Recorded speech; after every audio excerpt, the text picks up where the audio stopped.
Amphan ত্রাণে দুর্নীতির অভিযোগে তৃণমূল সাংসদ অভিষেক বন্দ্যোপাধ্যায়ের বিরুদ্ধে এফআইআর।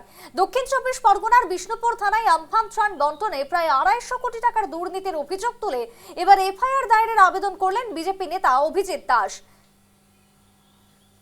বিষ্ণুপুর থানার আইসি এবং ডায়মন্ড হারবার পুলিশ সুপারের কাছে লিখিত অভিযোগ জমাও দেন তিনি।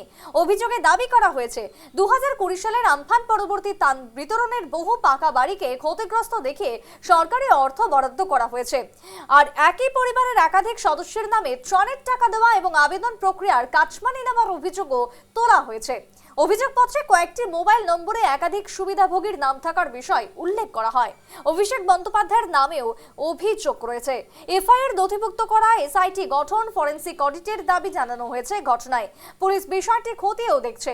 আমফান ত্রাণে অভিষেকের বিরুদ্ধে দুর্নীতির অভিযোগ, তৃণমূল সাংসদ অভিষেক বন্দ্যোপাধ্যায়ের বিরুদ্ধে অভিযোগ, বিষ্ণুপুর থানার আইসি, ডায়মন্ড হারবারের পুলিশ সুপারের কাছে লিখিত অভিযোগ ইতিমধ্যেই।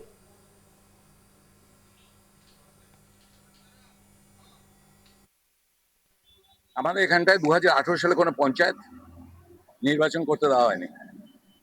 পুলিশ প্রহরায় ক্রিমিনাল, প্রত্যেকটা রাস্তায় আপনারা নিশ্চয়ই মনে আছে, আপনাদের কোনো সাংবাদিকদের কভারেজ করতে দেওয়া হয়নি। আপনাদেরকে বলা হয়েছিল যে সাংবাদিক কভারেজ করবে তার ডেড বডি পড়ে থাকবে, এবং যার ফলে ডায়মন্ডের কোনো খবর নিউজে চ্যানেলগুলোতে দেখানো হয়নি।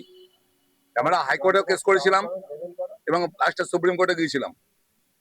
বিষয় হচ্ছে যে সমস্ত পঞ্চায়েত সদস্য, এই ডায়মন্ড হারবার লোকসভা একমাত্র লোকসভা যেখানে কোনো পঞ্চায়েত নির্বাচন হয়নি, প্রত্যেকটা পঞ্চায়েত সদস্য, পঞ্চায়েত সমিতির সদস্য, জেলা পরিষদের সদস্য, প্রধান উপপ্রধান সম্পূর্ণ ছিল অবৈধ।